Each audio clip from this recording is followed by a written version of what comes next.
Joy family. Welcome to the Joyful House and welcome to Once Upon a Storybook on this beautiful Sunday afternoon. We are continuing to read the Anne of Green Gables series, and today we are reading from the third book in that series, Anne of the Island. We are doing chapters 34, John Douglas Speaks at Last, and chapter 35, The Last Redmond Year Opens. I hope you'll sit back, relax, and enjoy these two chapters. I know personally I'm curious to see what John Douglas has to speak about, as we have been waiting with Miss Janet Sweet for him to propose to her. Here we go, chapter 34, John Douglas Speaks at Last. Anne was not without a feeble hope that something might come of it all after all. But nothing did. John Douglas came and he took Janet driving. He walked home from prayer meeting with her as he had been doing for 20 years, and as he seemed likely to do for 20 years more. The summer waned and Anne taught her school and wrote letters and studied a little. Her walks to and from school were pleasant. She always went by the way of the swamp. It was a lovely place, a boggy soil, green with the greenest of mossy hillocks. A silvery brook meandered through it, and spruces stood erectly, their boughs a trail with gray-green mosses, their roots overgrown with all sorts of woodland loveliness. Nevertheless, Anne found life in Valley Road a little monotonous. To be sure, there was one diverting incident. She had not seen the lank tow-head Samuel of the Peppermint since the evening of his call, save for chance meetings on the road, but one warm August night he appeared and solemnly seated himself on the rustic bench by the porch. He wore his usual working habiliments, consisting of very patched trousers, a blue jean shirt out at the elbows, and a ragged straw hat. He was chewing a straw, and he kept on chewing it while he looked solemnly at Anne. Anne laid her book aside with a sigh and took up her doily. Conversation with Sam was really out of the question. After a long silence, Sam suddenly spoke. "I'm leaving over there," he said abruptly, waving his straw in the direction of the neighboring house. "Oh, are you?" said Anne politely. "Yep." "And where are you going now?" "Wall, I've been thinking some of getting a place of my own. There's one that'd suit me over at Millersville, but if I's a rents it, I'll want a woman." "I suppose so," said Anne vaguely. "Yep." There was another long silence, and finally Sam removed the straw again and said, "Will you have me?" "What?" gasped Anne. "Well, will you have me?" "Do you mean marry you?" queried poor Anne feebly. "Yep." "Why, I'm hardly acquainted with you," cried Anne indignantly. "But you'd get acquainted with me after we was a-married," said Sam. Anne gathered up her poor dignity. "Certainly I won't marry you," she said haughtily. "Well, you might do worse," expostulated Sam. "I'm a good worker, and I've got some money in the bank." "Don't speak of this to me again. Whatever put such an idea into your head?" said Anne, her sense of humor getting the better of her wrath. It was such an absurd situation. "You're a likely-looking girl, and have a right smart way of stepping," said Sam. "I don't want no lazy woman. Think it over. I won't change my mind yet awhile. Well, I must be getting. Gotta milk of the cows." Anne's illusions concerning proposals had suffered so much of late years that there were few of them left, so she could laugh wholeheartedly over this one, not feeling any secret sting. She mimicked poor Sam to Janet that night, and both of them laughed immoderately over his plunge into the sentiment. One afternoon, when Anne's sojourn in Valley Road was drawing to a close, Alec Ward came driving down to Wayside in hot haste for Janet. "They want you at the Douglas place quick," he said. I really believe old Mrs. Douglas is going to die at last after pretending to do it for 20 years. Janet ran to get her hat. Anne asked if Mrs. Douglas was worse than usual. She's not half as bad, said Alex solemnly, and that's what makes me think it's serious. Other times she'd be screaming and throwing herself all over the place. This time she's lying still and mum. When Mrs. Douglas is mum, she's pretty sick, you bet. You don't like old Mrs. Douglas, said Anne curiously. I like cats as is cats. I don't like cats as is woman, was Alex's cryptic reply. Janet came home in the twilight. Miss Douglas is dead, she said wearily. She died soon after I got there. She just spoke to me once. I suppose you'll marry John now, she said. It cut me to the heart, Anne, to think John's own mother thought I wouldn't marry him because of her. I couldn't say a word either.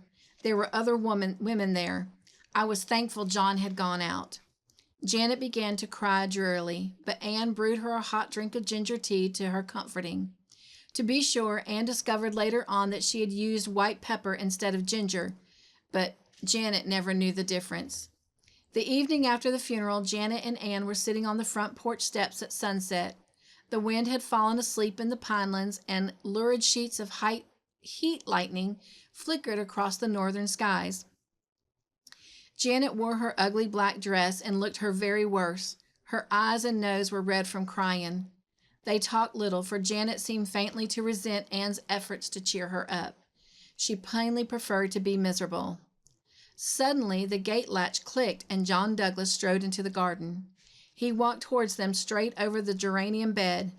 Janet stood up, and so did Anne. Anne was a tall girl and wore a white dress, but John Douglas did not see her. Janet, he said, will you marry me? The words burst out as if they had been wanting to be said for 20 years and must be uttered now before anything else. Janet's face was so red from crying that it couldn't turn any redder, so it turned a most unbecoming purple. Why didn't you ask me before? She said slowly. I couldn't. She made me promise not to.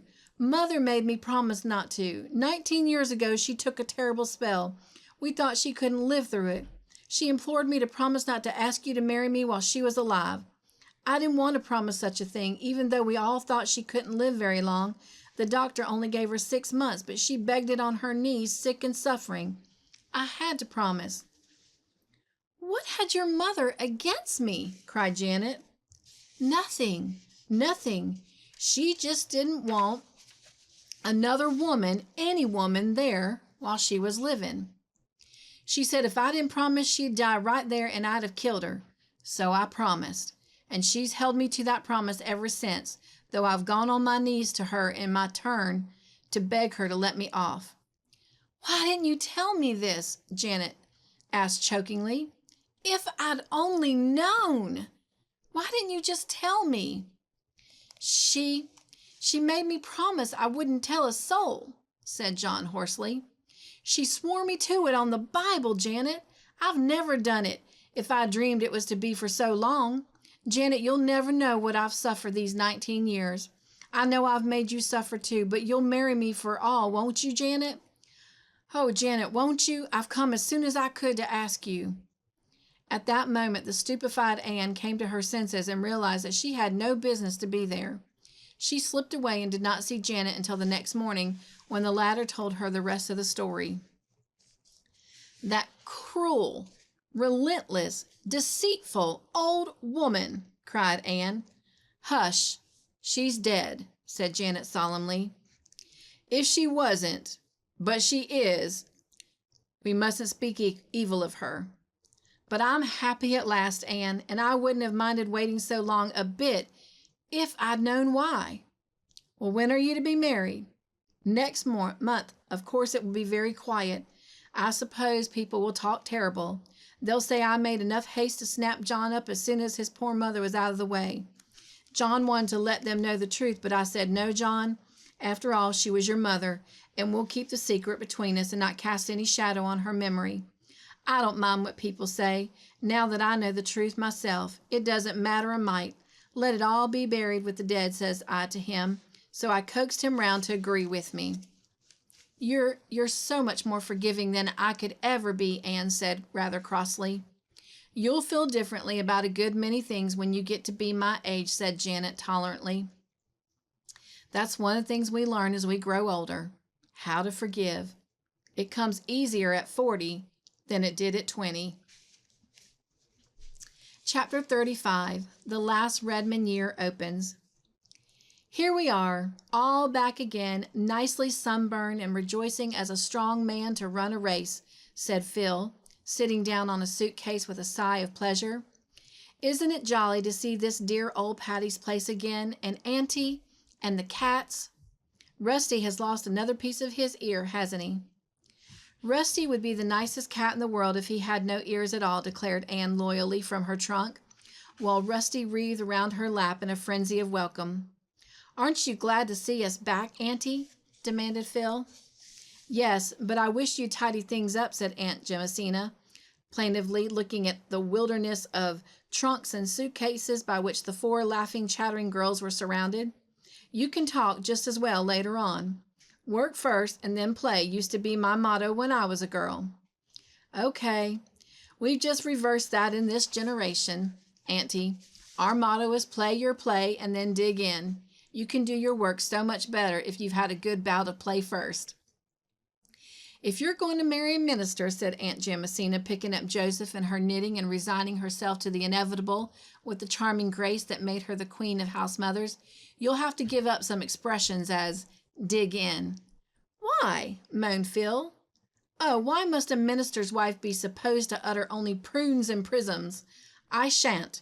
Everybody on Patterson Street uses slang, that is to say, metaphorical language, and if I didn't, they would think me insufferably proud and stuck up. Have you broken the news to your family? Asked Priscilla, feeding the Sarah cat bits from her lunch basket. Phil nodded. How did they take it? Oh, Mother rampaged, but I stood rock firm, even I, Philippa Gordon, who never before could hold fast to anything. Father was calmer. Father's own daddy was a minister, so you see he has a soft spot in his heart for the cloth. I had Joe up to Mount Holly after Mother grew calm, and they both loved him, but Mother gave him some frightful hints in every conversation regarding what she had hoped for me. Oh, my vacation pathway hasn't been exactly strewn with roses, girls dear, but I've won out and I've got Joe. Nothing else matters. To you, said Aunt Jamesina darkly. Nor to Joe either, retorted Phil. You keep on pitying him. Why, pray? I think he's to be envied. He's getting brains, beauty, and a heart of gold in me. It's well we know how to take your speeches, said Aunt Jamesina patiently. I hope you don't talk like that before strangers. What would they think? Oh, I don't want to know what they think. I don't want to see myself as others see me. I'm sure it would be horribly uncomfortable most of the time. I don't believe Burns was really sincere in that prayer either. Oh, I dare say we all pray for some things that we really don't want. If we were only honest enough to look into our hearts, owned Aunt Jamesina, candidly, I've a notion that such prayers don't rise very far. I used to pray that I might be enabled to forgive a certain person, but I know now I really didn't want to forgive her. When I finally got that, I did want to forgive her without having to pray about it. I can't picture you as being unforgiving for long, said Stella. Oh, I used to be, but holding spite doesn't seem worthwhile when you get along in your years. That reminds me, said Anne, and told the tale of John and Janet. And now tell us about that romantic scene you hinted so darkly at in one of your letters, demanded Phil. Anne acted out Samuel's proposal with great spirit. The girls shrieked with laughter, and Aunt Jamesina smiled. It isn't in good taste to make fun of your beau, she said severely, but she added calmly, I always did it myself. Tell us about your beau, Auntie, entreated Phil. You must have had any number of them. They're not in the past tense, retorted Aunt Jamesina. I've got them yet. There are 3 old widowers at home who have been casting sheep's eyes at me for some time. You children needn't think you own all the romance in the world. You own all the romance in the world. Widowers and sheep's eyes don't sound very romantic, Auntie. Well, no, but young folks aren't always romantic either. Some of my beaux certainly weren't. I used to laugh at them scandalous poor boys. There was Jim Elwood. He was always in a sort of a daydream, never seemed to sense what was going on. He didn't wake up to the fact that I'd said no till a year after I'd said no. When he did get married, his wife fell out of the sleigh one night when they were driving home from church, and he never missed her. There was Dan Winston. He knew too much. He knew everything in this world and most of what it is in the next. He could give you an answer to any question, even if you asked him when the judgment day was to be. Milton Edwards was real nice, and I liked him, but I didn't marry him. For one thing, he took a week to get a joke through his head, and for another, he never asked me. Horatio Reeve was the most interesting beau I ever had, but when he told a story, he dressed it up so that you couldn't see it for frills. I never could decide whether he was lying or just getting his imagination run loose. Or just letting his imagination run loose. And what about the others, Auntie? Go away and unpack, said Aunt Jamesina, waving Joseph at them by mistake for a needle. The others were too nice to make fun of. I shall respect their memory.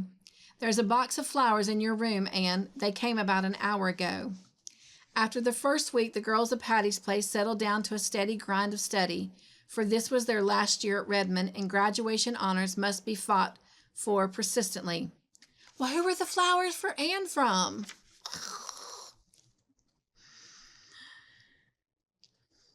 Anne devoted herself to English, Priscilla pored over classics, and Philippa pounded away at mathematics. Sometimes they grew tired, sometimes they felt discouraged, sometimes nothing seemed worth the struggle for it. In one such mood, Stella wandered up to the blue room one rainy November evening, and Anne sat on the floor in a little circle of light cast by the lamp beside her, amid a surrounding snow of crumpled manuscript. What in the world are you doing? Just looking over some old story club yarns. I wanted something to cheer and inebriate. I'd studied until the world seemed azure, so I came up here and dug these out of my trunk. They're so drenched in tears and tragedy that they're excruciatingly funny. I'm blue and discouraged myself, said Stella, throwing herself on the couch. Nothing seems worthwhile. My very thoughts are old. I've thought them all before. What is the use of living after all, Anne? Honey, it's just brain fog that makes us feel that way, and the weather. A pouring rainy night like this, coming after a hard day's grind, would squelch anyone but a Mark Tapley. You know it's worthwhile to live. Oh, I suppose so, but I can't prove it to myself just now. Just think of all the great and noble souls who've lived and worked in the world, said Anne dreamily. Isn't it worthwhile to come after them and inherit what they won and taught? And think of all the great people in the world today. Isn't it worthwhile to think we can share their inspiration? And then all the great souls that will come in the future? Isn't it worthwhile to work a little and prepare the way for them? Make just one step in their path easier? Oh, my mind agrees with you, Anne, but my soul remains doleful and uninspired. I'm always grubby and dingy on rainy nights. Some nights I like the rain. I like to lie in bed and hear it pattering on the roof and drifting through the pines. I like it when it stays on the roof, said Stella. It doesn't always. I spent a gruesome night in an old country farmhouse last summer. The roof leaked and the rain came pattering down on my bed. There was no poetry in that. I had to put up the murk midnight and chivy round to pull the bedstead out of the drip, and it was one of those solid old-fashioned beds that weighed a ton, more or less. And then that drip, drop, kept me up all night until my nerves just went to pieces. You've no idea what an eerie noise a great drop of rain falling with a mushy thud on a bare floor makes in the night. It sounds like ghostly footsteps and all that sort of thing. What are you laughing over, Anne? These stories, as Phil would say, they are killing in most senses than one, for everybody died in them. What dazzling, lovely heroines we had, and how we dressed them. Silks, satins, velvets, jewels, laces. They never wore anything else. Here is one of Jane Andrews' stories depicting her heroine as sleeping in a beautiful white satin nightdress trimmed with seed pearls. Go on, said Stella. I'm beginning to feel that life is worth living as long as there's a laugh in it. Here's one I wrote. My heroine is disporting herself at a ball, glittering from head to foot with large diamonds of the first Walter, but what booted beauty or rich attire? The paths of glory lead but to the grave. They must either be murdered or die of a broken heart. There was no escape for them. Let me read some of your stories. Well, here's my masterpiece. Note, it's cheerful titled, My Graves. I shed quarts of tears while writing it, and the other girls shed gallons while I read it.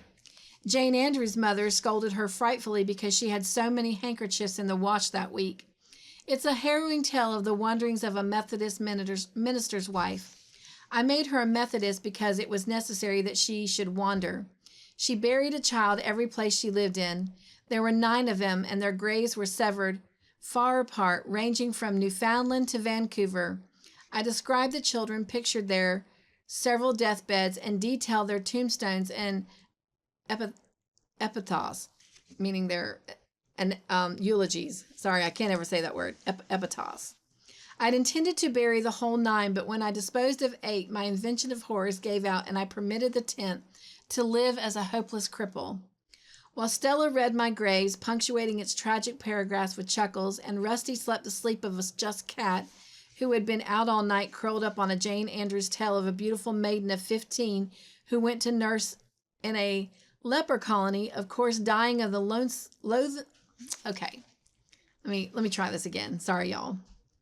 While Stella read my graves, punctuating its tragic paragraphs with chuckles, and Rusty slept the sleep of a just cat who had been out all night curled up on a Jane Andrews tale of a beautiful maiden of 15 who went to nurse in a leper colony. Of course, dying of the loathsome disease, finally, Anne glanced over to the other manuscripts and recalled the old days. At Avonlea School, when the members of the story club, sitting under the spruce trees or down among the ferns by the brook, had written them. What fun they had had! How the sunshine and mirth of those olden summers returned as she read. Not all the glory that was Greece or the grandeur that was Rome could weave such wizardry as those funny, tearful tales of the story club.